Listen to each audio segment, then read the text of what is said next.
Welcome to Nerdities. Bitches. No topic's too absurd. No statement's too asinine. That's right, Nerdities. Nerdy Jersey's finest. That's who we are. Who we are specifically. I'm Mike. I am Justin. I am Kyle. Vin. Yo. That's us in a nutshell. No, this is me in a nutshell. Hi, I'm in a nutshell. Someone had to do it. I don't know about anybody else who spends a lot of time driving around, but I'm really convinced that is going to be the end of me. I have a fucking story for you today. Driving? Okay. The people around me. Gotcha. Very soon there's going to be some kind of horrendous accident that I'm involved in, because other people on the road are horrendous people.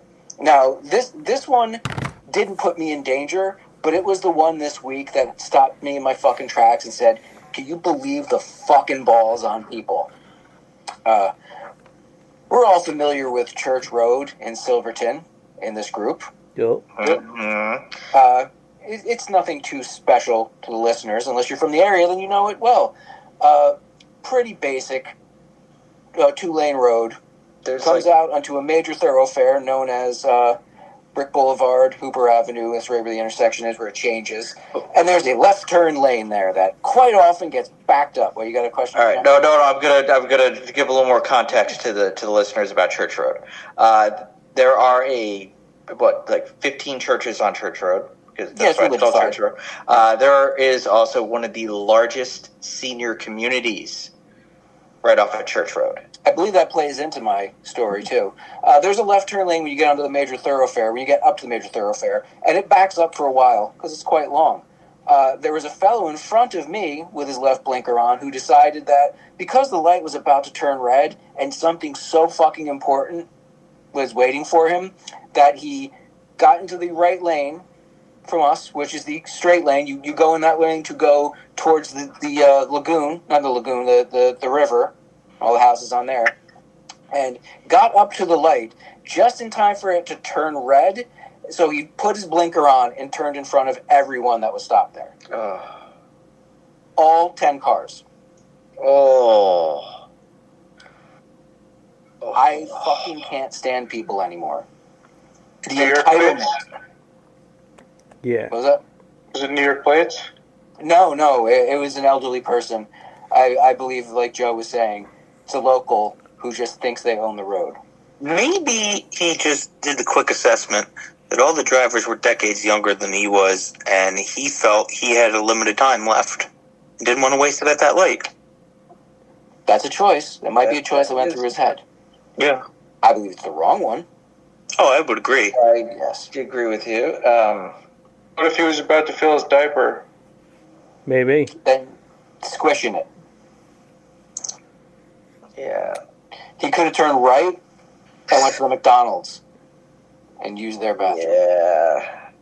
That whole area of Silverton, everything around there is just awful to drive in. Yeah. The people that designed Brick Lakewood, their lights shouldn't be 10 feet from each other. Yeah. Nah.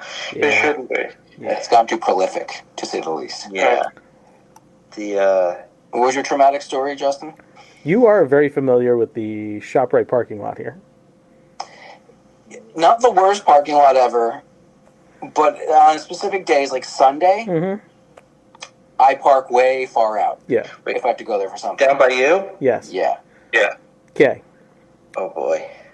Because it is a show of shit Yeah. when it's nice and dense in there. So today, we had to stop there after we picked up Zach from school. And I am pulling out of my parking spot. There's a car 3 spots over from me who's also pulling out. Going in the same, we're both pulling out like this. Not a big deal. Until someone comes jetting down the lane like this. As I'm like this. Now, on this side is the parked cars. Behind me is the car who pulled out of this spot with me. I am now stuck. So I look over at the driver here. I'm like, can you move? And she's looking down at her phone. Oh, that's lovely. That's great. So we're just sitting there. We're sitting there for like 30 seconds, right? And she looks up and she's like, I said, you gotta move.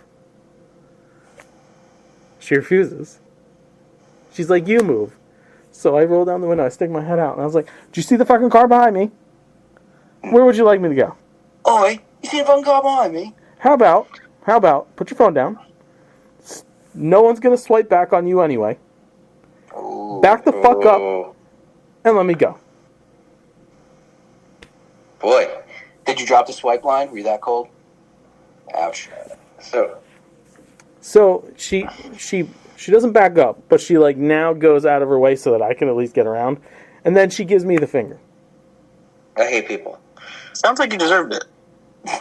I don't think I deserved it. She's the one who saw 2 cars pulling out of fucking parking spots, wasn't paying attention, kept coming down the fucking lane. It's great. I have my dash cam, and knock on wood that I haven't gotten anything juicy yet, but I don't want to. Like, I don't wish that upon anybody to have that happen. But when it does, I'm going viral with that shit because there are some stupid fucking people driving. Mm-hmm. You can talk some shit, Joe? Yeah, he is. Say movie, you pig. So, today, I wasn't in the mood. So, I was very calm, which is not normal for me. Usually, I'm, yelling at that point and, hammering the horn. Even Ashley was like, I'm proud of you. Handled that really well. Because today, Zachary's 4th birthday. It's also the 3rd anniversary of my mom passing. So, not saying that I wasn't in a good mood. And I had to have a discussion with my father today that was a long time coming, I guess. Him and my sister, and I think most people, I guess, at this point in our family are concerned that I don't talk about her a lot. Oh, you talk about her a fair amount. Well, you're around me all the time. Okay, but you're not afraid to bring her up. Not at all. But you don't emote about her. Correct. But I think people expecting you to is expecting a lot of anybody. We process things in our own way, and as long as you are processing it and having those emotions at some time, I'm happy for you. I don't need you to do it around us. Right. So that makes sense to me. I appreciate that. Okay. And I wish most people were like that. Ironic, your dad requested me on Facebook today. Yeah, we were talking about you. Oh. I think that, especially for your dad and your sister, they kind of expect it to be a communal sharing of emotion. So, between the three of us. Sure. Yeah. Sure. But,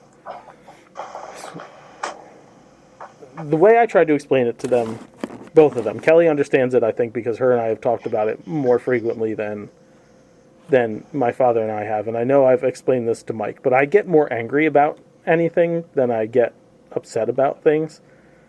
So, a few days ago, Kelly texted me and she's like, there was someone we know had sent us a text already about the upcoming day.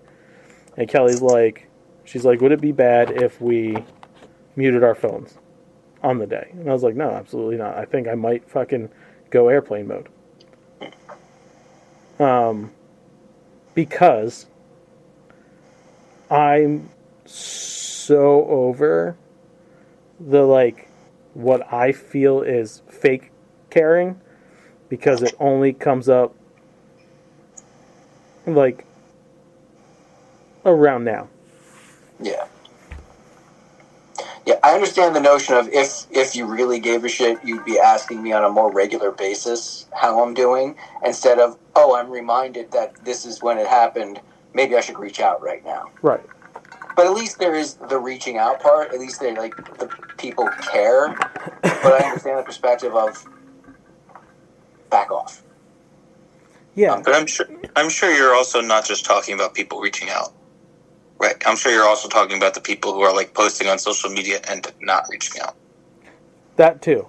I hate social media. Like if I didn't need it for this, I would not have it. Like more specifically, I guess Facebook, because too many people, because it's just the people you know kind of shit, right? So like I'm cool with like Twitter and Instagram because it's not so much that scenario. Especially Twitter. Like people that follow us on Twitter, I think the only family member that follows us on Twitter is like Kyle and Vinny. I don't have my own personal Twitter. I use the Nerdity's Twitter. Like that is fine with me. Instagram's fine because it's just like, here's a picture, whatever.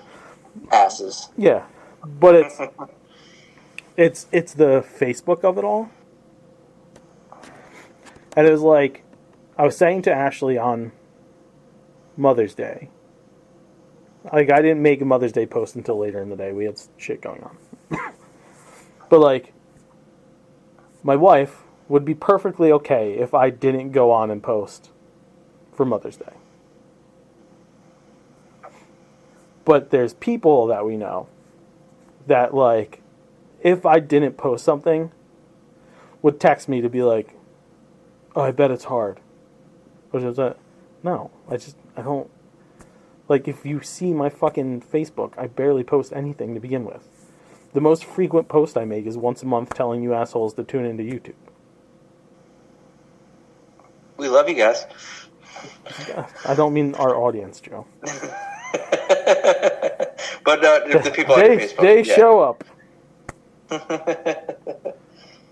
But it's just like, I can't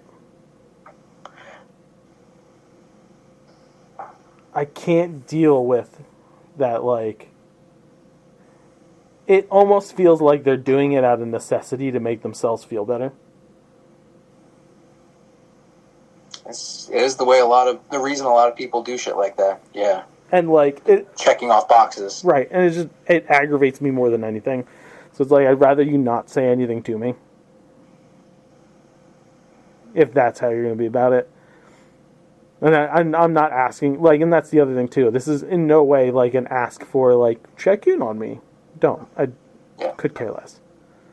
The people that I care about, I see every week. And they know every other week how I'm doing. Well, you're every other week. But I talk to you like almost every day. It's just, I hate it. I hate social media in the worst fucking way. But yeah, so like my dad, after our conversation, was like, I get it, but like it's okay to get upset. And I was like, yeah, I know it is. You know? But like, when I needed to, you and Kelly needed a strong person. That's just how I handle these situations.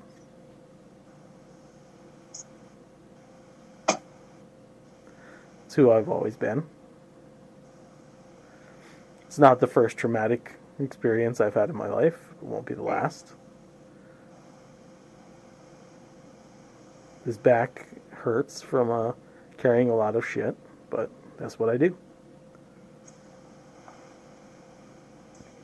So there you go. That's the kind of day I've had. Then, just because it was this kind of day, we, for Zach and his little birthday dinner that he wanted chicken nugget Happy Meal, so we took him to McDonald's.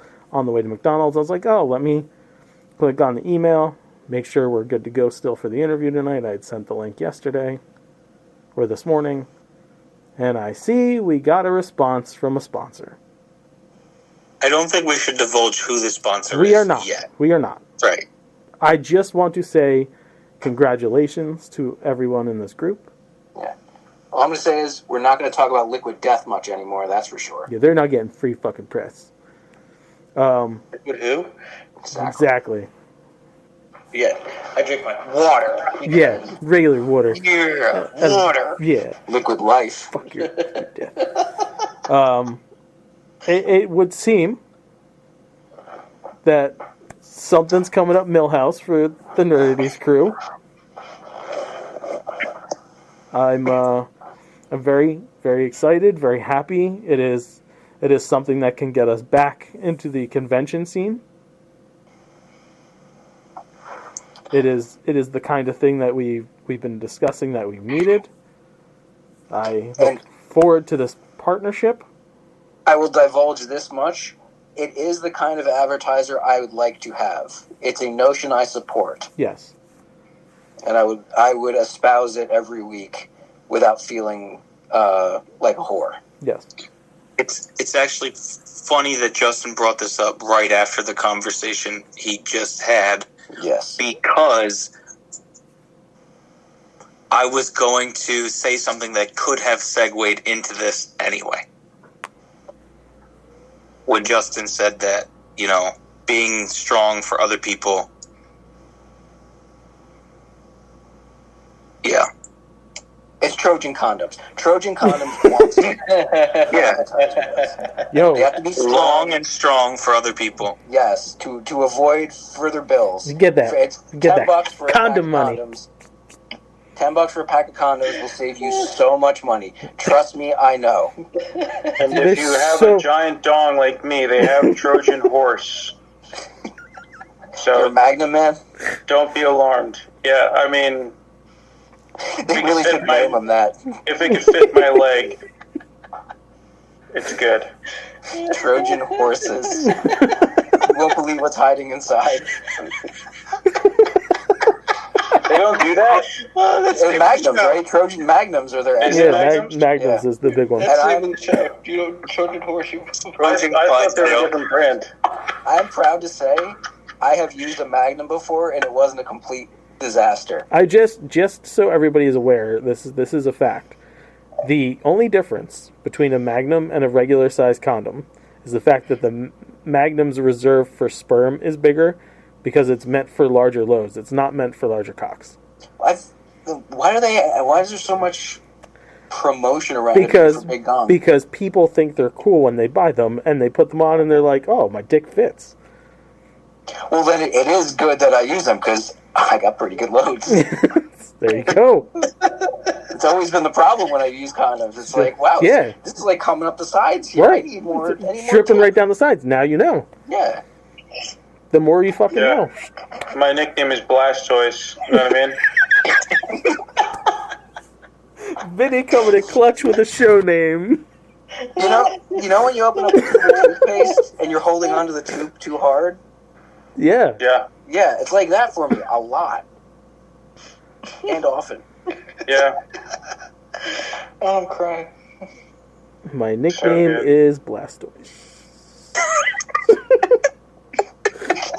Guys, I want to take a minute. There's not a lot of fucking news. And I don't think Mike has much I've got a either. decent amount of stuff. We got a lot of trailers. I saw a casting recently. I have some rumor mills. I have the list of, like, since I've taken over editing the show, which has been a couple years now, of all the show names that we've written down. That's great. I'm just going to go through some of my favorite ones. So we got Captain Chucklefuck. This okay. Before you get into it, I will occasionally go through on podcasts on the podcast app and look at our titles as far back as we can go. I don't remember talking about these things ever. Yeah. So I will pull out, like, excerpts if there's not something that pops me right away that I write down. When I'm going to give pretense to people. This show's been on for 10 plus years. Yeah. There you go. So Captain Chucklefuck, right? Cat-faced troll. Backdoor Iron Fist.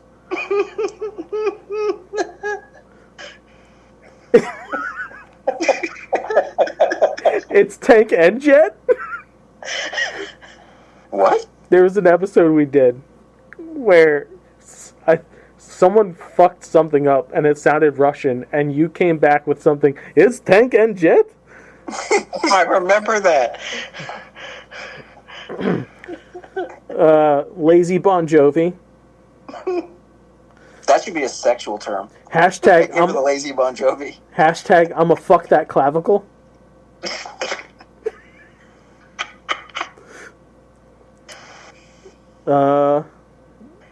Jelly Nips. That sounds like a Jerky Boys. Like, hey, what do you say there? I didn't know you guys named the show after me. The Cuckinghams. Stop fucking my garage. I think I remember the Cuckinghams. Didn't we have Fonzie fucking Mrs. C? Yes. And Mr. C had to watch? Yeah.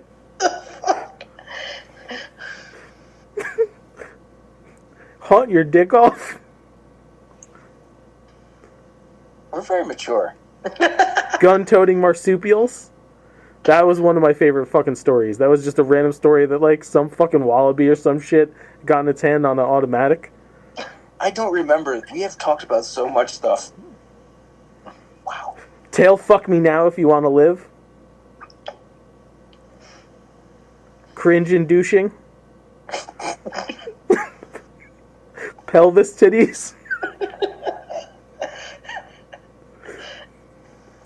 I can kind of picture us talking. Were they like knee shooters? Was that where I think so. I don't sit when I pee. Was that an episode? Yes. That was totally, I remember that episode. Tongue the pleather. Oh my god. Bananas fister. Oh my. Tongue the pleather that was old school. One of the most recent ones that makes me laugh really hard is stupid little pervert mustache.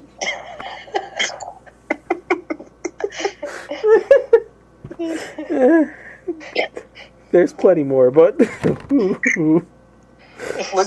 we only really got into naming them like this over the last like 6 or 7 years, right? Because the old stuff was just whatever the episode was about. Yeah. Except for how to properly seal your honor. That so the first couple of years were the like topic specific shows. When we started doing the more news heavy stuff, Kyle started to come up with fun names. And then how to properly seal your otter is what like cemented the we have to have goofy fucking title names. I think I'm still recovering all these years later from laughing that night. Was Voldemort in that episode? I don't remember. Because I remember missing Carballo is. Yes, he was. Okay. I will have to go back and listen to that one day. Good fucking times. Might have been the best one we ever went on. All right. I think we've set Carballo. I forgot about Carballo. Yeah. I occasionally get emails from his fucking... But it's not him. I think someone stole his email address. Yeah. That was the first time he joined the show, right? Probably.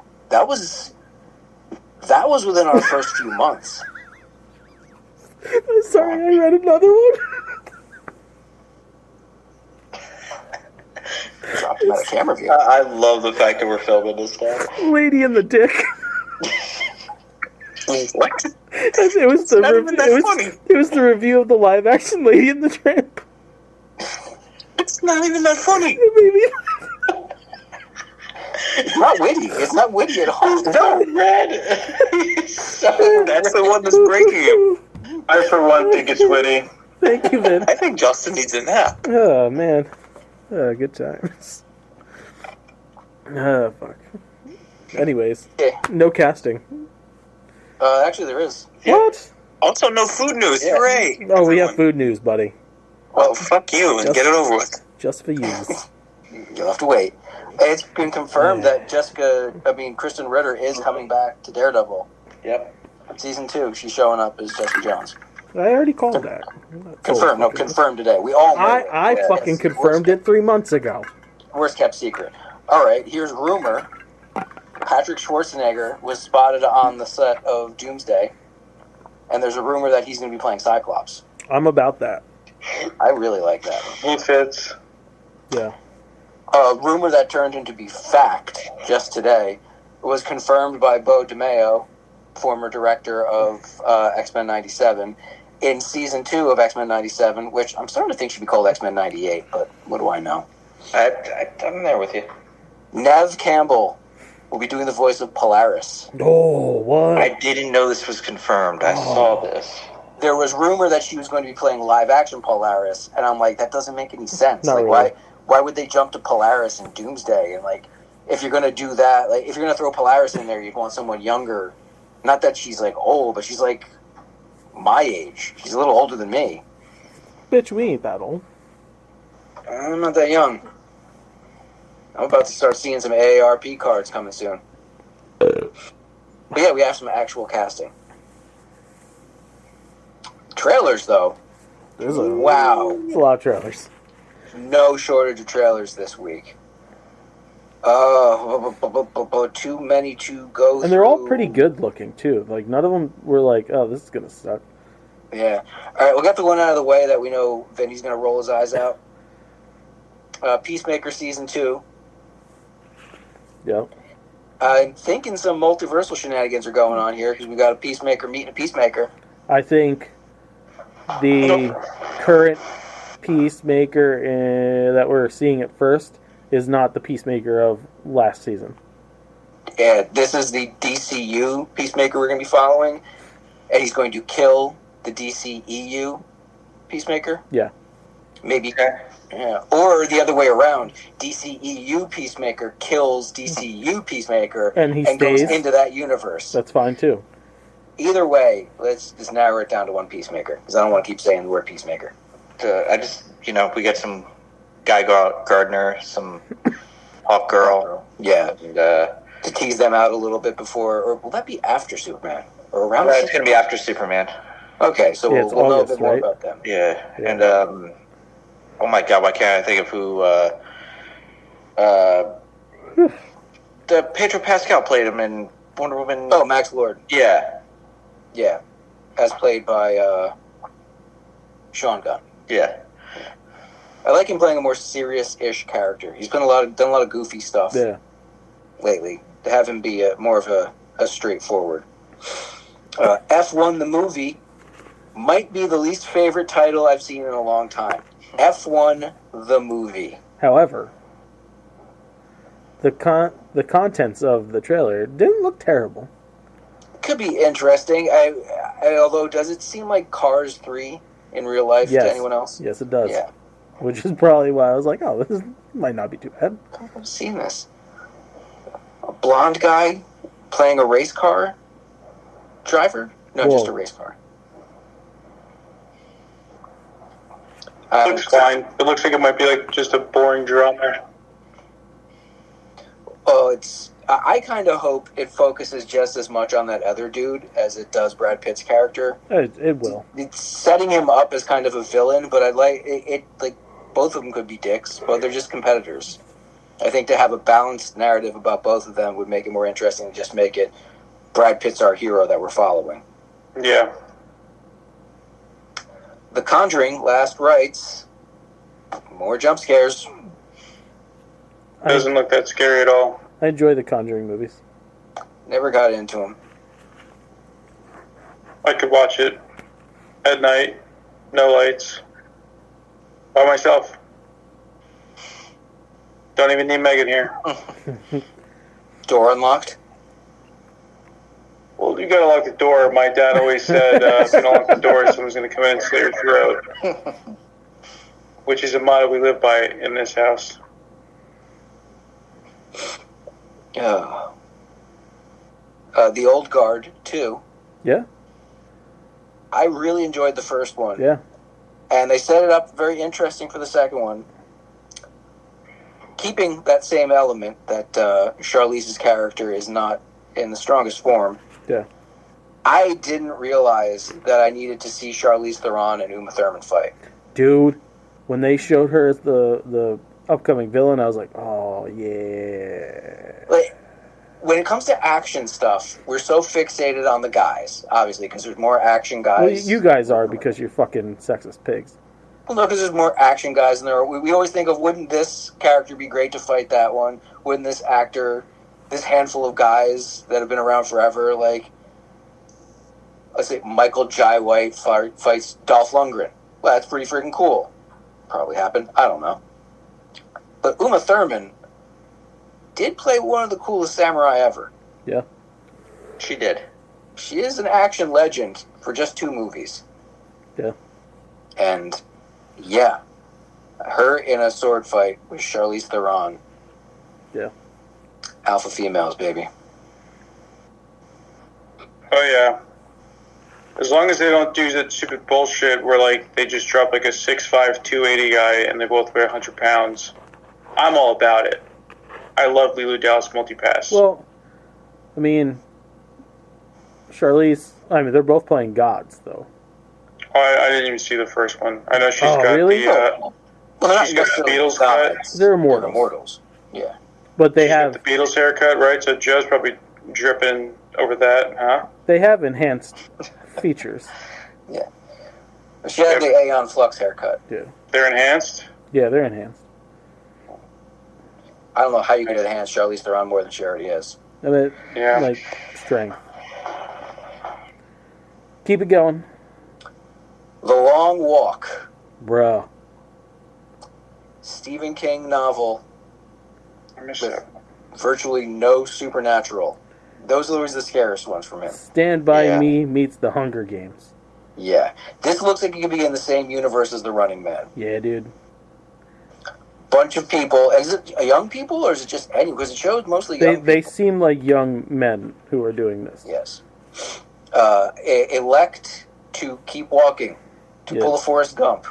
And whoever falls behind stays behind permanently. And whoever's the last one walking wins some kind of prize. That's a concept rife for torment. Evil Mark Hamill. Yeah. And Mark Hamill. This feels like it could be in a corner of the world that in the Fallout universe that didn't get hit by the nukes. Like, it's got that kind of dystopian energy.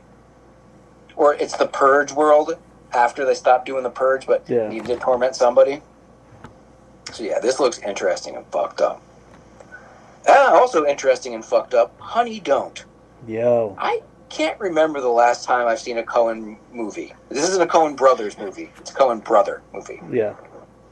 It's true. When was the last Coen Brothers movie? Is it Joel or Ethan? It's Ethan. Ethan. Yeah. Ethan. Is it Ethan? Because I'm pretty sure it is Ethan. Yeah. Ethan. The last movie he wrote. Yeah, so he's writing it with somebody else. A woman, I believe.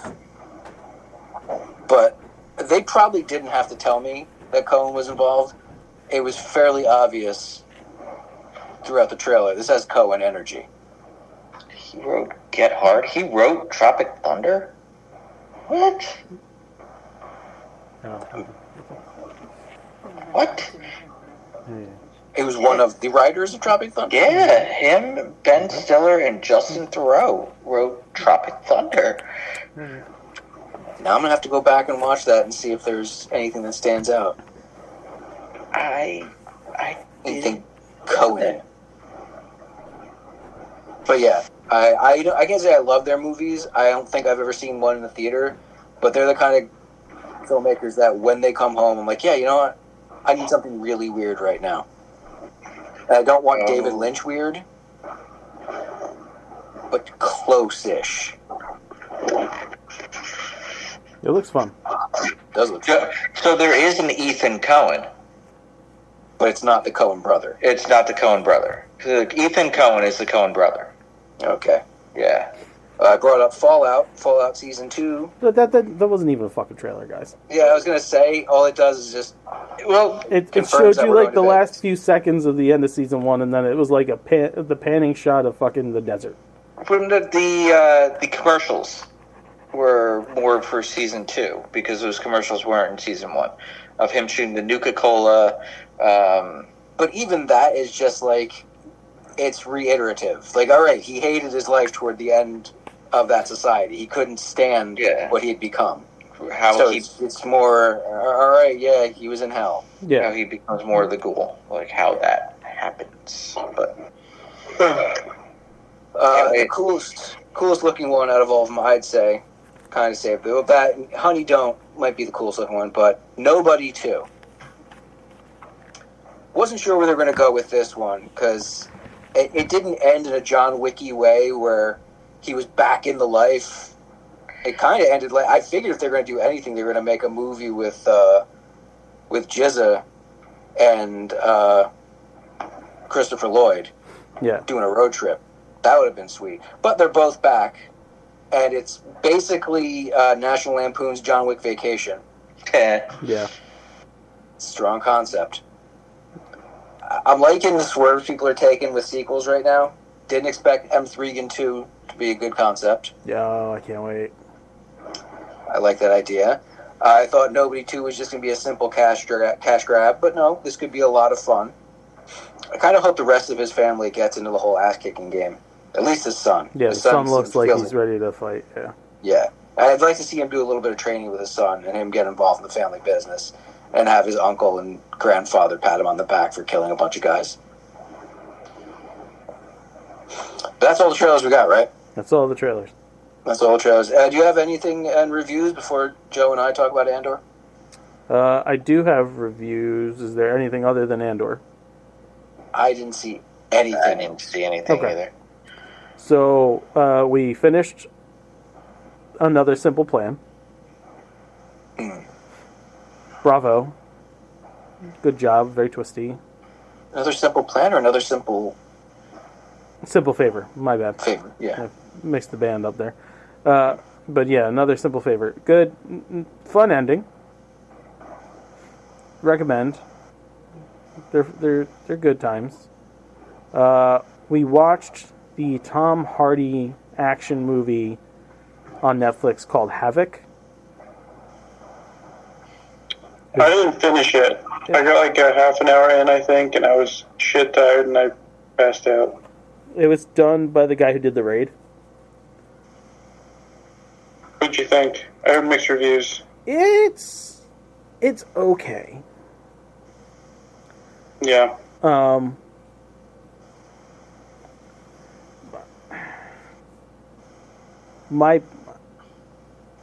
so cynical. Noticed. When it comes to shit lately. So, like, apparently when they made this movie, they had the infinite ammo cheat code on. Because guns were shooting far more bullets than they're supposed to on a single clip.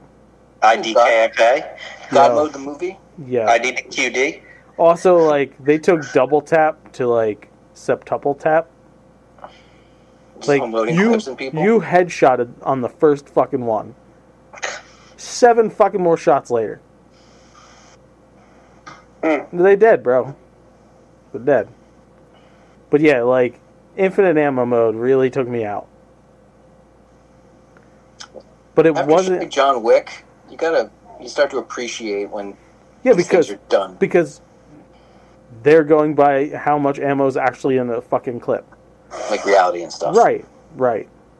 But it's still like he's moving like crazy like that and doing weird shit. So it's still got that fantastical fight element to it, but like also it was like, oh well, I guess that could happen because there's about 12 rounds in that clip, and he's changing clips now. Okay, this was like that's 32 shots from that handgun. So it's like Young Guns. Kinda. You watch a dude load a fucking 6-shooter, and like 10 fucking rounds later, you're like, are they Steiner mathing these fucking guns? But yeah, I mean, it's 90 minutes. Like you get, it's full action. Better be. This movie came out of nowhere. We watched Jackpot the other night. I know we're late to it, but that was a fun fucking ride. John Cena's and Aquafina's? Dude, #Aquafina needs to be in everything. Yeah, they should do more interacting. Yeah. And Simu Liu and her just have their natural chemistry anyway. So, like, their shit together. Yeah, like this time it's like, all right, you guys are going to work together, but you don't like each other this time. Oh, we can work with that. Yeah. You're the opposite of best friends. Yeah. We'll give you gold. Like, it might be one of my favorite, like, action comedies I've watched in a long time. I really liked the two of them together. And he plays outside of his, like, normal John Cena of things. Well, it seems like he either plays a perfect ass kicker or a complete schlub, like Ricky Stenicki. Yeah. Or Nicky, whatever that was. Yeah, Ricky where he was an Stenicki was absolute mess. This one, he's a guy, he's a professional, he knows what he's doing, he does a great job the whole time, but he's not the best. Yeah. He's not the best, but his heart is, like, in the right place. Yeah. His scruples are incredible. Like, Yeah. like I'll do this for you, I'll help you, and I'll take my percentage. I'll do the right thing. And then when you find out why, you're like, whoa. But yeah, I like them more than The Rock and what's his face? Sock. Kevin? Yeah, I like those two better than The Rock and Kevin Hart. Well, Rock and Kevin Hart, that's been pushed too many times. Mm-hmm. But she was really good in this too. Good times, jackpot. He's on point with like everything. 2 thumbs up. That's your reviews then? Yeah, talk Andor while I go take a piss. I'll be in time enough to join in with Vinny on shitting on it. Well, before you guys get into it, I did watch episode 7 today. Mm-hmm. Okay. Episode 7 was the best episode since episode 1. Wait till you get to episode 8. Yeah. Yeah. They definitely turned it up a notch. I'll tell you what. Dallas. The lady that has the fart smell face, I find her attractive in the most, like, hoity-toity way possible. But she's got that, like, you know what I mean? Yeah, resting bitch face, yeah. No, it's not. It's like Resting bitch scowl. Elitist British scowl. Well, I describe her as Gillian Anderson if she was pissed off all the time. All the fucking time. She's actually quite lovely when she smiles. I've seen her in interviews. She's very pleasant looking, but when she's full Imperial mode with her hair back like that and in that outfit, like I'm looking at an image of her right now on IMDb, it's just off-putting. Yeah, when she's full Daedra, Yeah. Well, when the guy goes to her, you're emoting an awful lot, and she had to, like, fucking collect herself and be like a robot. Mm-hmm. She's like, it's cool because it kind of shows you the dynamic of, like, how you pretty much have to be a drone to be in the Empire. Yeah, and that's episode 8. She gets pushed to the limit on what she will accept and whether or not she will accept something. Dude, the build up. There's a scene between her and that Pinocchio guy, the dude who looks like he looks like Plastic Man, Cyril, the guy who's her man piece. Yeah. Mm-hmm. There's a moment between the two of them that, like, I never thought I would see in a Star Wars story. No. It is so fucking intense. Mm-hmm. What happens between those two? Wait, so he survived? Wait, you're having episode 7, right? You said? Yeah. Just keep watching. Yeah. He's around in episode... He made it through episode 7. Oh, he did? Yeah. Okay. I thought he got shot. Just keep watching. So you're past episode 7. Oh, maybe I watched episode 8. Episode 8 is when shit goes down. Yeah, with the Oh, so you've seen the scene between the two of them. Yeah, when he's like, that was his best scene. He was almost totally redeemed, and then he took another left turn. Well, he's circling the block in all the worst ways. The whole the whole build up to their fight scene, and then the end when Cassian goes to him, I don't know who you are. Yeah. He's been chasing him for how long, and he has no clue who this guy is. Dude, and he got shot with his own blaster. That was the blaster that was ganked from him. That's how it ended up on that planet.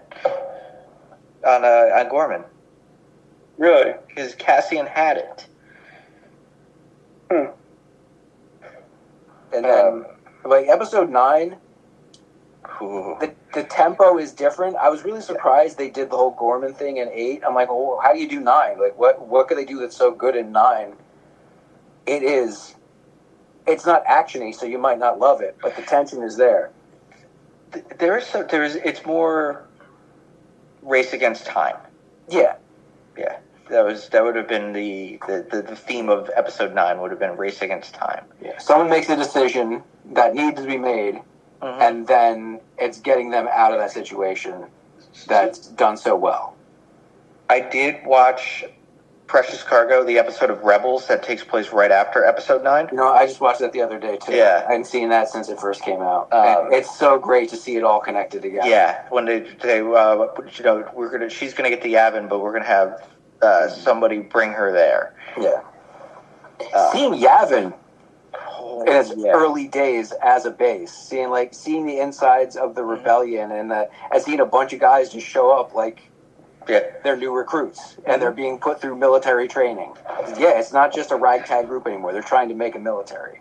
I liked how in episode 7 when Bix is trying to get Cassian to the Force Healer and he's just having no part of it. It's his whole thing against the Force. Well, I don't even think it's his against the Force. He has a thing against destiny. About being dictated to, about that there's something controlling his life, and the Force, sure, that does play a part of it, so maybe he does resent the notion that there's something pulling his strings, but he also doesn't want to heal. And he thinks she's full of it. Yeah, he thinks the Force. That's the thing, everyone knows the Force exists. Not so much at this point, because Jedi have been snuffed out and nobody knows the Emperor is actually a Sith, so it could be more legendary than anything else. But beyond that, he doesn't trust people like that, and he doesn't really want to heal. He wants to be stuck in his darkness. Yeah, at this point. And I actually kind of really liked the decision that Bix made. I was wondering how, where her story would go, and as she's describing it, at first I'm like, this is kind of cheese. But no, she's a believer. So, will we see her again? I think so, yeah. I think the post-credits on episode 12 will be after the Battle of Yavin. I was thinking that too. It's going to be, she finds out what happens. The screen's going to go black, and then you're going to see, one BBY, or, it'll be after the Battle of Endor, and she shows up again.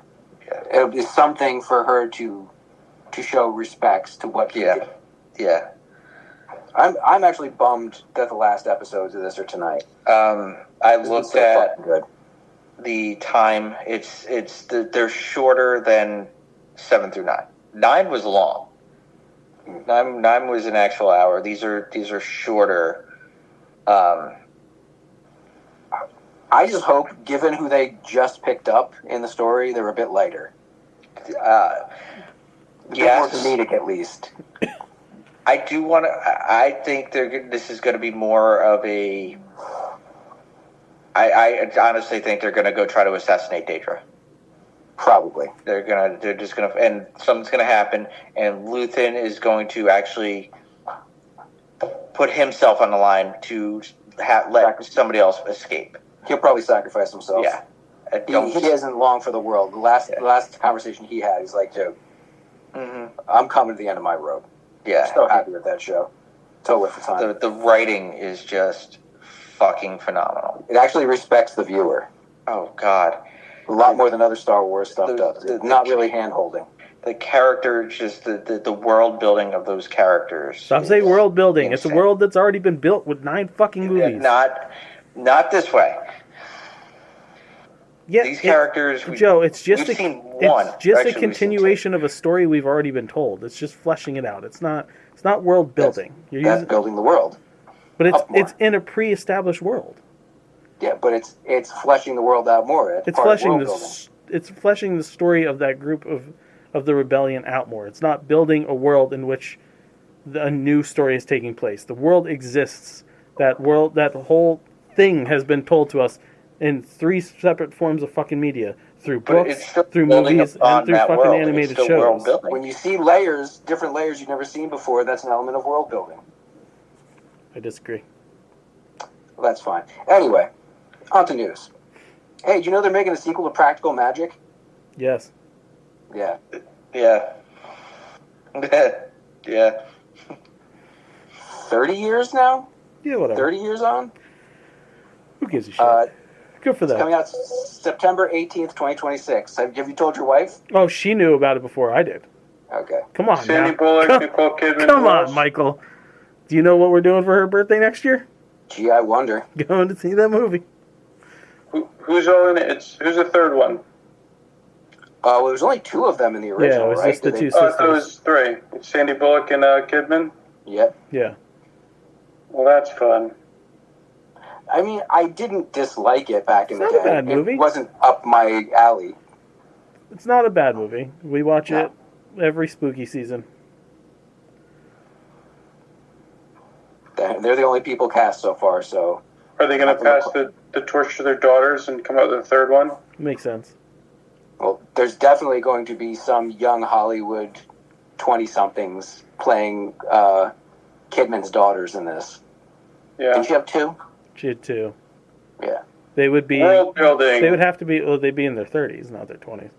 Yeah, and then we'd see their kids. Yeah. They're probably going to do the Echo thing where one of them turned out just like their mom and the other one turned out just like their aunt. And then they only have... The one has 2 kids and the curse continues. So that was the gimmick in that, right? It's fine. Yeah. Rockstar Games, in case you wanted to play GTA 4 again, only prettier, you're going to have the option. Because rumor has it they're re-releasing GTA 4 in a special... Great. Super. Because money. Yeah, money. Plus, they're going to end up delaying 6. Probably. Yeah. It's definitely going to get delayed again. I mean, the fact is, though, Rockstar wouldn't be working on this GTA 4 remaster. They do the same stupid shit they did with the other 3-game remaster, where they sourced it out to someone else who screwed it up because they didn't know what they were doing. Sure. And they'll still figure out a way to delay GTA 6. Mm-hmm. Ted, the Seth MacFarlane character, is getting an animated series. Really? Yes. With not only his voice, of course, but Mark Wahlberg and Amanda Seyfried are coming back. Oh, so it's going to be present day. Yes. And we're getting a 2nd season of the live-action series. Okay. Which was pretty fucking funny. I didn't start it. I wanted to watch it. I liked the Ted movies. Yeah, it's worth checking out. It's weird in that you have to believe this kid that they have playing a young Mark Wahlberg looks nothing like Mark Wahlberg. But everything else works. And they completely changed the parents' dynamic. Okay. But it's more sitcom-y. The characters that they had, why can't I remember his name now? Fucking Kevin Smith's friend. Ralph Garman. Yeah. Ralph Garman and the lady that does Lois's voice. They were like paper thin. They actually created characters for them. And new Kong and Godzilla movie. Who gives a shit? Yeah, Supernova.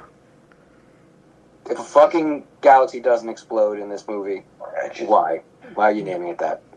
Kong Godzilla New World Order Empire was awful. It wasn't great. No, because Godzilla -1 was... I watched that, Stop and then it. I watched It's 2 that separate other things. movie. I hate when you do that. No, but it's just Godzilla. I'm just saying, it's just Godzilla in general. I watched a good Godzilla movie, and then I watched the shitty Godzilla movie. Well, the Godzilla movie before, the Godzilla Kong movie beforehand was pretty good. I did. I enjoyed that one. Yeah. I just thought the second one sucked. None of them are good. Godzilla -1's good. Did you see the redesign for -1? What? Wait, no. You haven't seen the clip? No. Yeah, they have like an updated design for it, and the green fucking fire. What? Yeah. Godzilla -1 what's it called? Redesign? I guess. It's like a little clip. Fucking sweet. It's the slightest tweaks, but it's fucking good. Okay. I will. I have hopes for this one. See some like intergalactic kaiju come. That'd be pretty fucking cool. My last little bit of news is that they're finally moving forward with the Highlander reboot. It should start filming in September. Hell yeah. The Henry Cavill-led Highlander reboot. Henry Cavill. Beautiful. Right, I'll take over the news. A moment of silence is due for those of us big wrestling fans. A legend passed the other day. Sabu, an ECW original. Dang. The homicidal, suicidal, genocidal Sabu. Spermicidal. No. So, a moment of silence for a man who helped pave the way for hardcore wrestling and, you know, inspired much of the current generation to do what they do. So,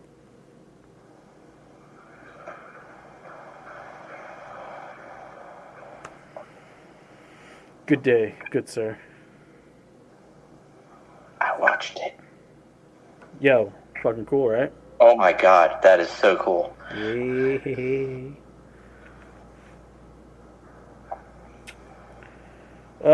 So, apparently, there's a possible Planet 9 I saw this. in our solar system that astronomers have stumbled upon. What are you saying no for? I thought you were about. I just Thought you've been all about this shit. no. These fucking nerds. They don't know shit. They're so full of shit. Okay.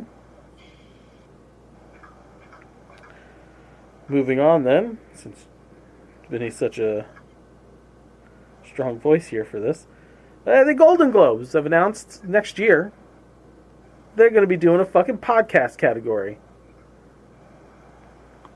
So you boys, gonna need you guys to do a little fucking footwork for us here. We're gonna need some likes and some reviews. Anything we do, whatever we can get nominated, whether it's one of our specials or EPW or whatever in the podcast realm, it is my goal now within the next 2 to 3 years that we at least get a nomination for this, if not win. God help our family if we win a Golden Globe for this fucking podcast. Because I'm going to put that shit on a chain like Flava Flav and wear it to every motherfucking event. Every one. I'm going to be like, oh, hey, what'd you have to say? I'm sorry, I can't hear you over my Golden Globe for my podcast.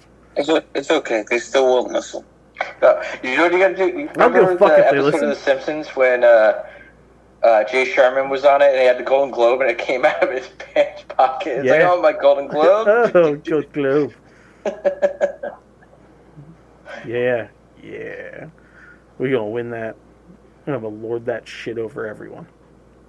Well, at least you're doing it for the right reasons. Yeah. To prove that I was always right. And at least you have reasonable expectations. Mm-hmm. I think we produce some very entertaining stuff. I think our specials are pretty fun. I listen to a lot of podcasts, and I would say our stuff is up there with some of the best. Anybody else think Joe Rogan's going to win the first one because the world is horrible? No, it'll be Midas Touch if anything, because they're that and Travis or not Travis, Jason Kelsey's wife's podcast is outnumbering his too. Rogan, Yeah, they'll give it to like newer people that are like Rogan's consistent, but like, he's not in. They're gonna give it to people they want to promote. Yeah, and like they'll give it to like Bill Maher or some shit. Rogan doesn't fit the narrative. You know who probably get it? Smartless. You guys ever hear Mr. Ballin? Yeah. He's like a true crime guy. Yeah. Yeah, it could be one of those like pre-written ones that aren't necessarily conversational. Yeah. It's a very broad category. That's what I'm saying. Megan is talking at me to let you guys know he has like 5 to 10 millions in subscribers and listeners. Who? Mr. Baldwin, and she did it like this. She's got 5 to 10 million. Yeah. I said I listened. Right. Like I've heard about him. Shut up.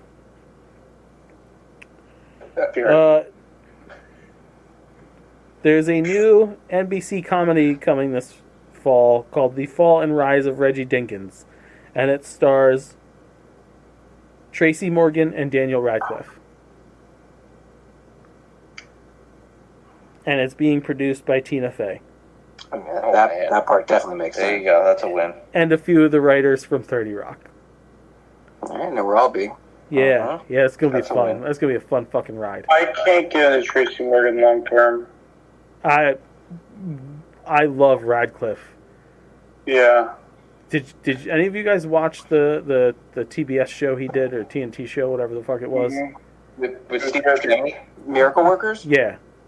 I watched the first couple episodes, and I thought I was going to get sucked in completely, but didn't. The fact, though, that it's kind of an anthology and that each season they're in a different situation, it's good. Interests me. It is good. The first season was the worst one. Yeah, first season is the worst one. After that, it's good. The Mad Max season looks pretty interesting. Yeah. It was announced today that Amazon Prime Video is bringing back American Gladiators. Oh, no. And it is being hosted Don't say Hulk Hogan. by The Miz. I thought it was going to be Dwayne Johnson. Yeah. Miz makes sense. Miz, And that man's Miz name makes sense. is Johnson. Yeah, The Miz is perfect. I'm excited for this. I like American Gladiators. 13 Ghosts is getting a TV series. On where? Yeah. It's Netflix, I'm out. If it's Netflix, it could be okay. If it's like HBO Max, it'd be alright.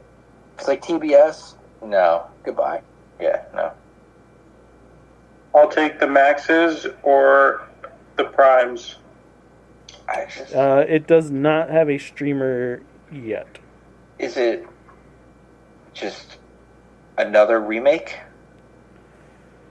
Give me a second. It's with their own spin, because now they're going to have people do seances in haunted houses. So You're going to have these ghosts run through the wall. what it is like something that we've been saying about the movie for a long time is that we would love to know the background of the ghosts because some of them are pretty fucking interesting. I agree. So they're going to be getting like an episode per ghost. If they were just doing 13 episodes on the backgrounds of the ones from the remake movie, that would be incredible. I would watch that. It is a 13 episode season. No, Okay. but is it the universe of the remake? Or is it its own universe? Either or, I'd They're be okay not. with. They're not They're saying yet, Okay. but I mean, either way, it's still a pretty. Like I've always wanted to know more. Those concept and designs were pretty fucking cool. Did you ever watch behind the scenes on that? No. Because on the disc, I have the disc. They break down all of the stories of those, and they are disturbing. Oh yeah. Deaths for those characters. The fucking jackal. Ugh. Yeah. Ugh. The hammer. The hammer. Yeah. The juggernaut. Mm-hmm. Well, the giant fat guy. I can't remember his name. The dire mother and the something child. Yeah. Yeah, that one's disturbing.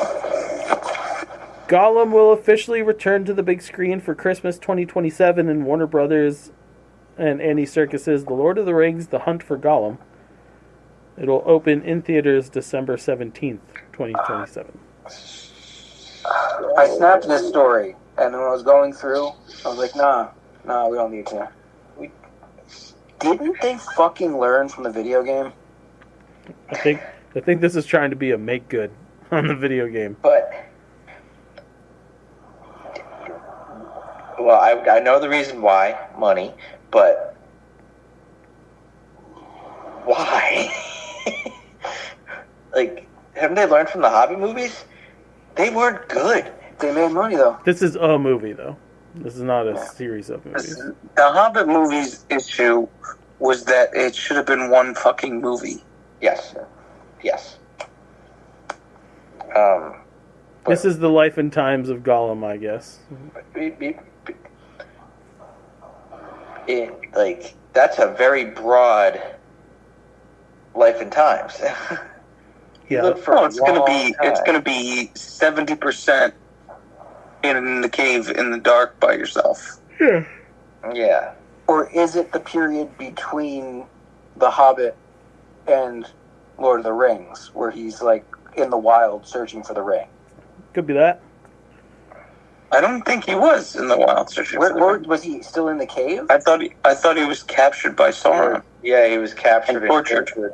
For all that time, he was tortured? For them to find out that the ring was in the Shire. Yeah, but like that's a big gap of time. Did he spend a chunk of it still in the mountain trying to find it, and then eventually came out? What happens if the hunt for Gollum is Sauron's Mordor crew hunting for him to capture him and doing all that? I'd imagine there would be two separate groups, at least. That would be interesting, but I don't know how do they do that? Yeah, it's the same thing. It's just them banging around in the darkness of the cave. Yeah, they make it dumb. Go just like Rings of Power. Say, how dumb can we make this? And have people still watch it and say it's good. Let's try. Where's the dartboard? All right. He walks around shitting his pants. Let's put that in there. He likes to whack off with the ring on his wiener. Let's put that in there. And then, we'll coin flip for the other one. We'll get the guy in the basement to pick. AMC Theaters is offering 50% off tickets on Wednesdays starting this summer. So, if you got a Wednesday off in the summer, go catch a flick. It's half off. AMC, you say? AMC, I say. Oh, well, that's where I already have my stubs. Physicist Michio Kaku says time travel isn't sci-fi anymore, it's just an engineering problem. Once confined to the pages of science fiction, the concept of time travel is now supported by serious theoretical frameworks, shifting the conversation from if to how. Our growing grasp of quantum fields, wormholes, and general relativity has turned what was once fantasy into a tantalizing scientific challenge. The major hurdle, however, remains the energy required to manipulate the fabric of space-time itself. The theoretical models exist, but the colossal power needed to actualize them is far beyond current capabilities. Still, history is rich with examples of once impossible feats like flight or moon landings that became reality through perseverance and innovation. If Kaku's optimism holds true, the ticking clock of technological progress may one day sync with humanity's oldest dream, to move freely through time. So, if you're reading the subtext in that the same way I am, please keep laundering your money to me so I can pretend that I can do this stuff. You ever hear Uncle Rico and his time machine? Something like that. Where the fuck did Kyle go? I don't know. I think he was running away from food news. I do have to get going myself. Yeah, I know. It's getting late. Later, fellas. Good night, buddy. One love.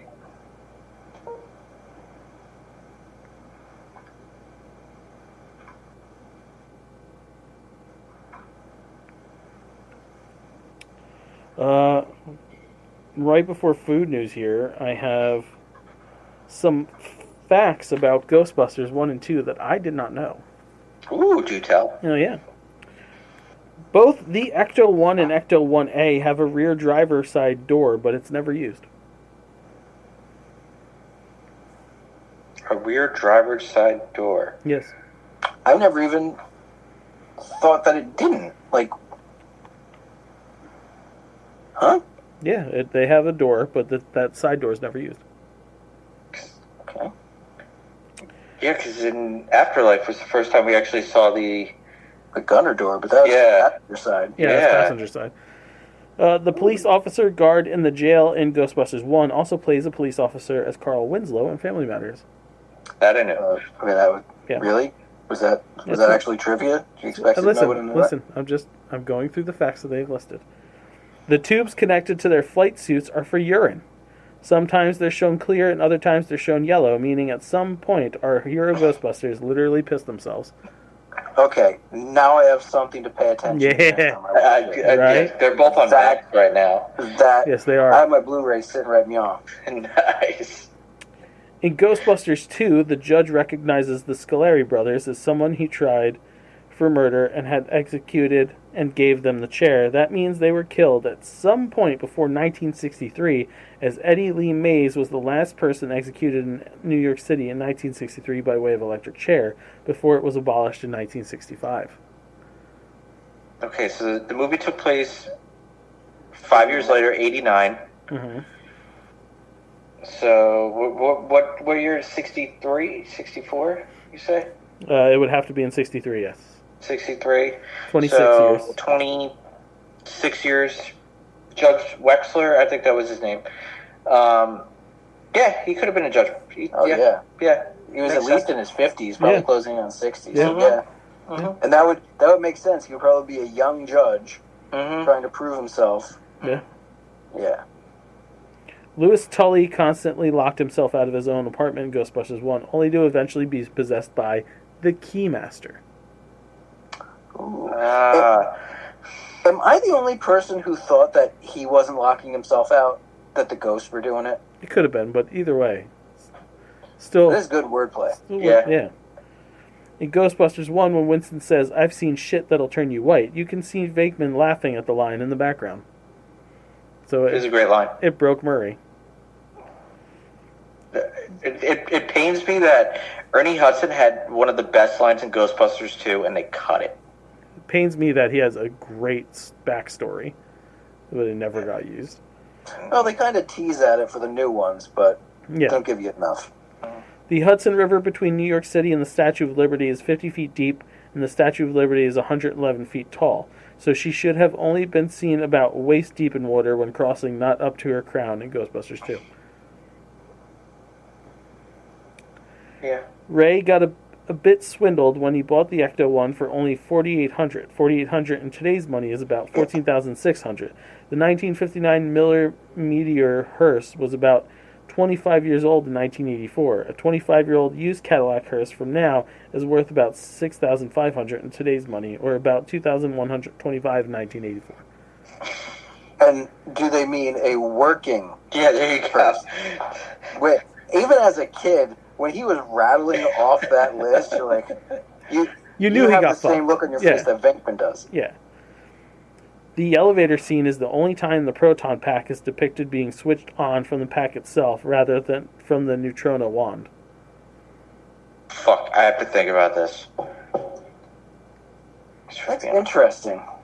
Yeah, I never thought about that. I always thought that on the neutrino wand, they were opening up the gate to pull the trigger. They were kind of like flicking the safety on. But yeah, they'll flick it on there and you'll hear it power up. Yeah. Because in Frozen Empire, they switch it on through the backpack. Yeah. There's a couple parts where they do that, but... Yeah, it is...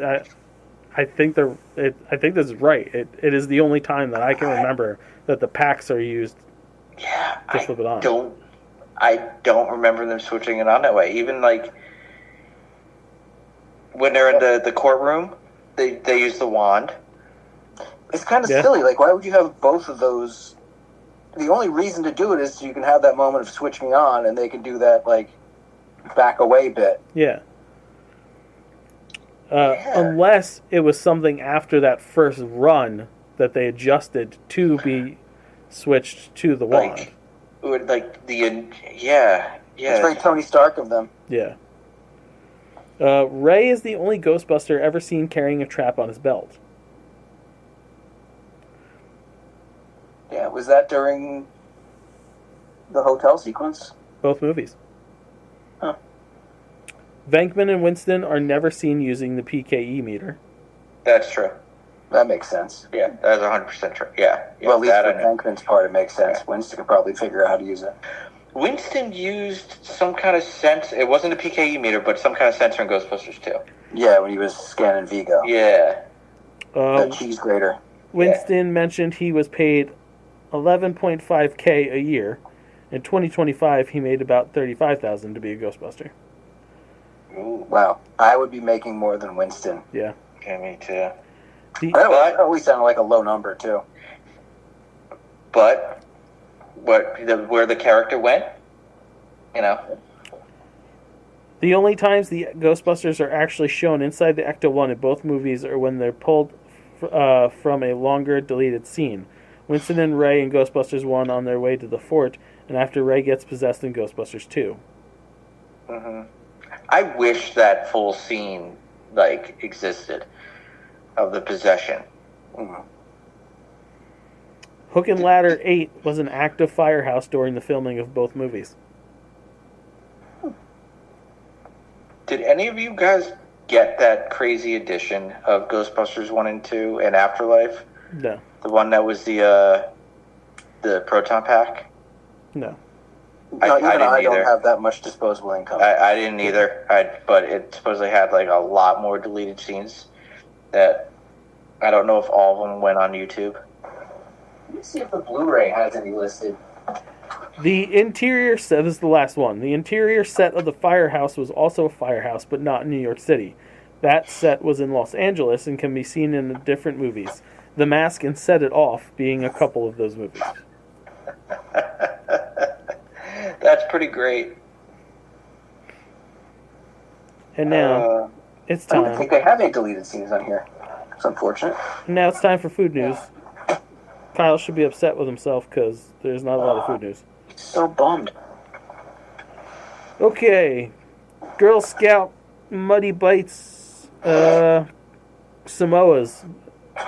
Cone, bobbers. Because they have the Thin Mint ones. And now they have the Samoa ones. I like Samoas. Don't make faces, Joseph. I just don't like coconut, but Beth would probably like that. Valid reason. California Pizza Kitchen has got a new flavor in your grocer freezers. Dill pickle. Creamy garlic sauce, mozzarella cheese, and dill pickle bits. I'm about it. Dude. I love pickle. California Pizza Kitchen. I didn't like them. Walmart has got some lemon strawberry sorbet, mango fruit bars, strawberry fruit bars, and coconut cream fruit bars. And Smucker's Uncrustables is putting out the just peanut butter sandwich. Just fucking peanut butter. No other stuff in it. Just an Uncrustable with peanut butter. True Fruit, one of the companies that makes the frozen fruit dipped in random shit, they have a chocolate peanut butter banana slices. Okay. So, frozen banana slices covered in peanut butter and chocolate. What's not to love? Gushers is dropping a new blueberry grape and sour blueberry, or sour raspberry combo. They make new Gushers? Yeah, new Gusher flavors, baby. Outback Steakhouse has a new appetizer. Fried mozzarella bloomerangs. It is. It's a breaded and fried mozzarella boomerang with blooming onion spices. I don't know if that's enough to make me go back to Outback. It's not, but I think that's clever. It sounds good. Guys, they're bringing back Bubblicious. I didn't know candy. Bubblicious, original bubblegum flavor, and they're bringing back watermelon Bubblicious. Ooh, dude, watermelon was my shit. Fuck yeah. They also have a new Mentos with 14 different flavors in it. Yeah. Okay. Are there even 14 mints in a roll of Mentos? No. These are fruit flavors. Okay. And Airheads Extremes Very Berry. Extreme. Feels like the 90s again. We've also got White Nestle's Crunch coming out in Halloween this year. Yeah. Butterfinger Marshmallow. It has a marshmallow flavored chocolate coating outside of the crispity, crunchy, peanut buttery center of the Butterfinger. Also, Dr. Pepper Tic Tacs. Well, maybe I can get my Dr. Pepper fix somehow. Yep. And Peanut Nutella.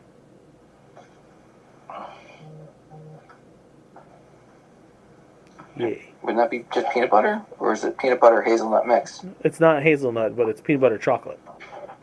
Okay. Then we got Fritos, flavor twists, lime and jalapeno. Pillsbury Big Cookie dough in chocolate chunk salted caramel, s'mores, and double chocolate cherry. Fruit Riot, those candy-coated frozen grapes, have a extreme sour warhead collab. So they're now going to be coated in crushed extreme sour warheads.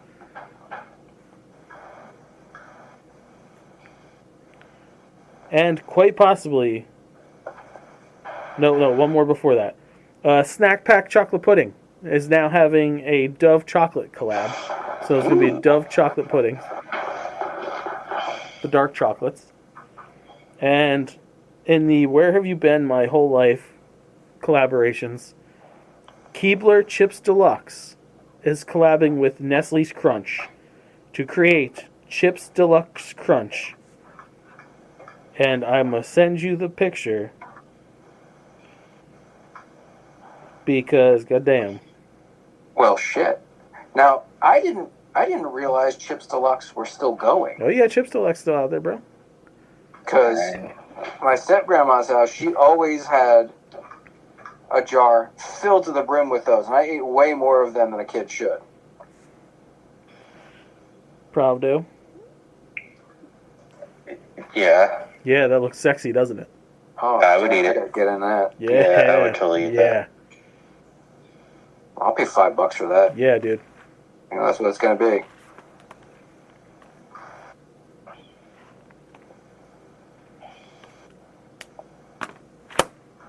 There's the length and breadth of food news. That's food news. That's it for this week.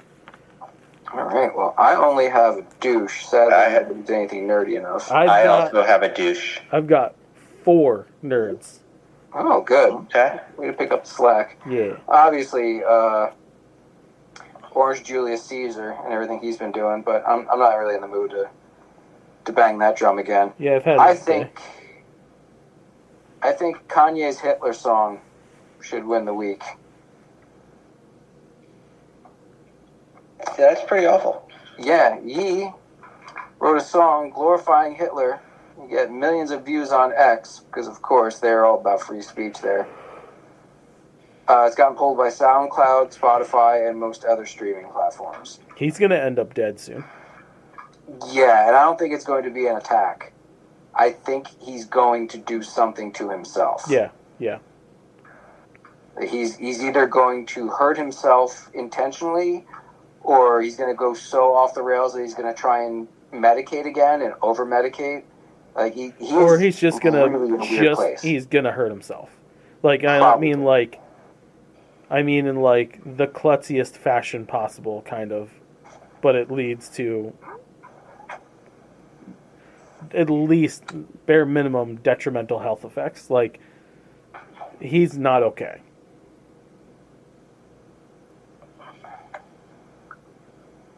It's been announced. It's confirmed he's got mental issues. Right.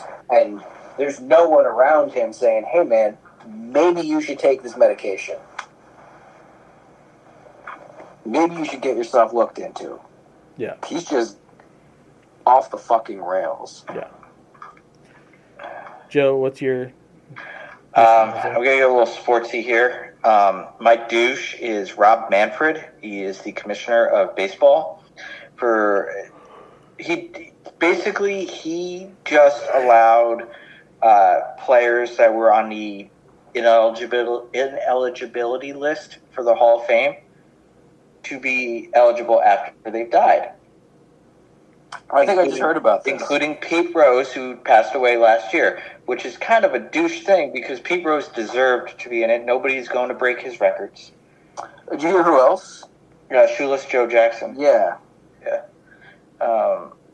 But that's pretty douchey. You couldn't do anything for the guy while he was alive to put him in the Hall of Fame, which he deserved to be in. And just to do that now is kind of douchey. So does this apply to anyone who has been, once they've passed away, they can potentially get in? He removed Pete Rose and 16 other players. Okay, so he specifically picked a handful of players. Yes. And I hope when they elect Pete Rose in there, his family doesn't show up. Just as a fuck you. Because that's so douchey. But all right, let's nerd it out here. Yeah. One Shelton Benjamin, professional wrestler. The other day, Hulk Hogan was making the rounds after the announcement of his new business thing with Eric Bischoff, and he's talking about how he had better relationships with the black wrestlers in the WWE, or so he thought. And Shelton did kind of what no one else has done, and he called Hogan out. And he called him out for his weak ass apology, his racist comments, and he also said, quote, "Keep my name out of your fucking mouth." He mentioned Shelton specifically as being a potential friend. Yes. Yeah. So bravo for Shelton for being nah, bruh.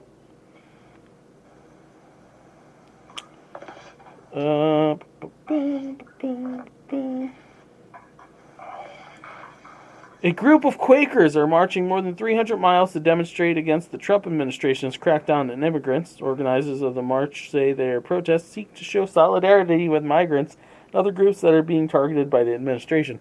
You kind of fucked up when the Quakers are shit's not right. Well, I believe the Quakers are a very scrupulous group.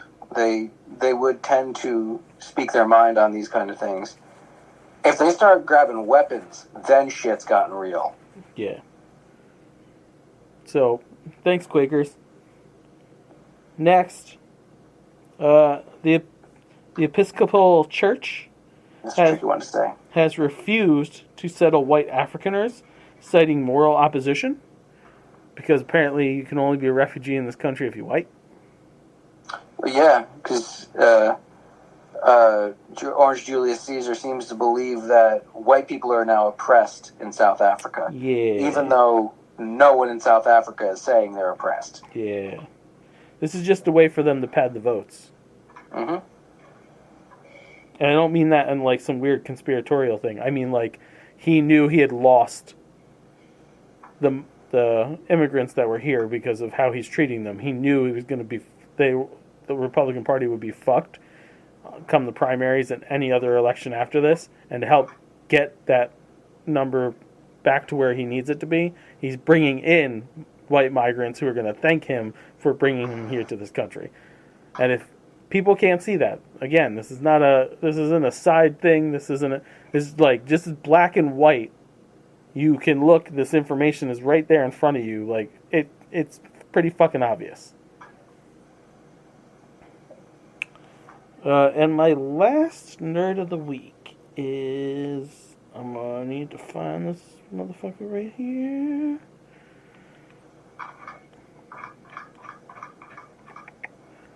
Who's jerking off?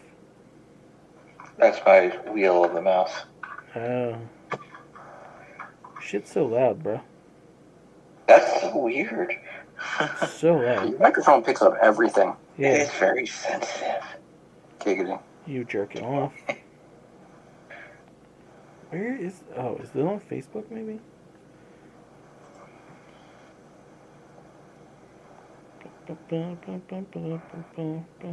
I hate when I have a story, right? And I'm like, oh, this is going to be really cool. There it is. So after selling his tech company, Canadian millionaire Marcel Lebrun invested $4 million of his own money to build 99 fully equipped tiny homes for people experiencing homelessness in Fredericton. These homes, complete with kitchens, bathrooms, and solar panels, are part of a larger community that includes a coffee shop, a teaching kitchen, and a resident-run small businesses. His mission goes beyond charity. It's about restoring dignity and creating real opportunities for lasting time. So, of course it's a Canadian. But hey, man, that's what you should be doing. These just 99 homes for homeless people. And that was only $4 million of your, like, multi-billions of dollars. See, people, it doesn't take much. 99 new homes for people. Yeah, I should have stopped. I had nothing to finish it off. Nope. So, yeah. There are some good people out there. They're just in Canada.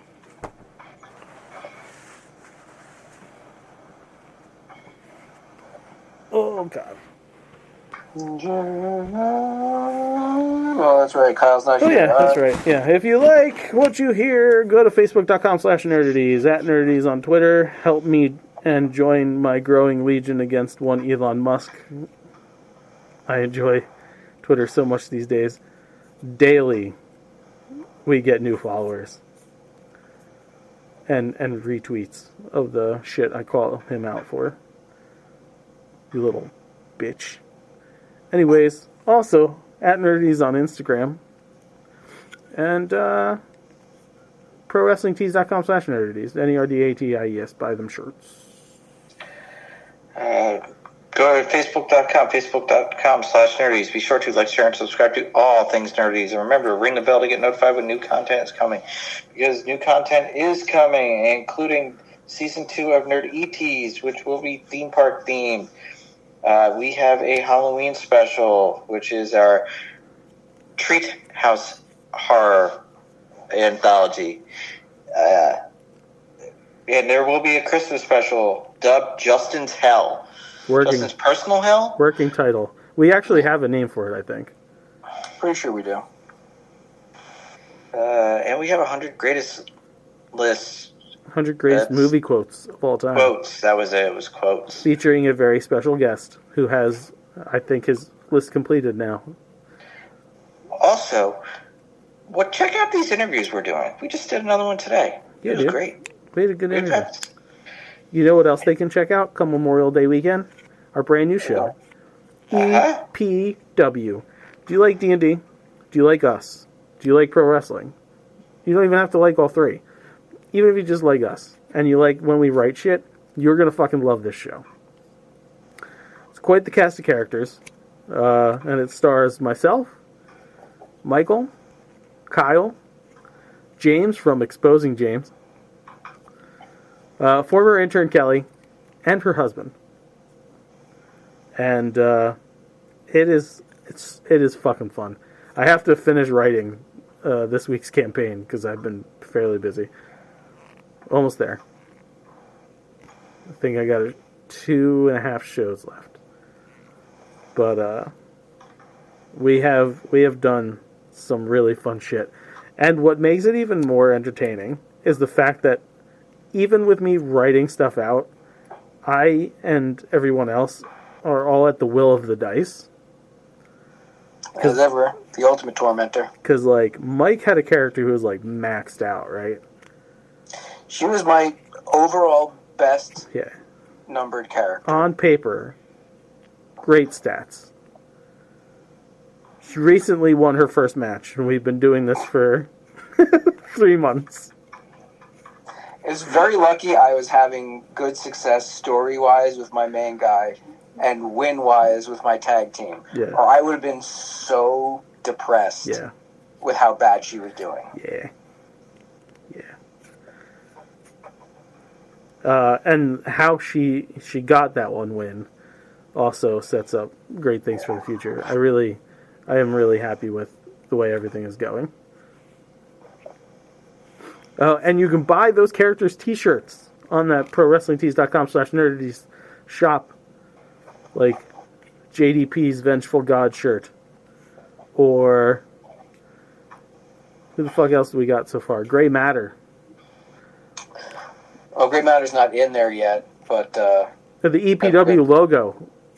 The EPW logo. Got super high Mickey Hookahs. Yeah. I banged that one out real quick. I don't remember, did I put the Queen Rex one in there? Because I have... I haven't even looked at them yet, because I put a bunch in. Yeah, I'm waiting for you to tell me that the first round is completely done, because I'm going to launch them all at once. Okay. But, it's fun times. It's going to be fun. Yours is in there. Is it? You did the back? Well, actually, just the first image for that. I gotta do the back still. Ow! Oh, there you go. Yeah. That's everything, yes? That is a shoe. Alright, the opinions of the Nerdies crew are idiotic and poorly thought out, but don't worry, next week's will be far more insulting. Okay. Because of the end of civilization, the Clamp Cable Network now leaves the air. We hope you have enjoyed our programming, but more importantly, we hope you have enjoyed life.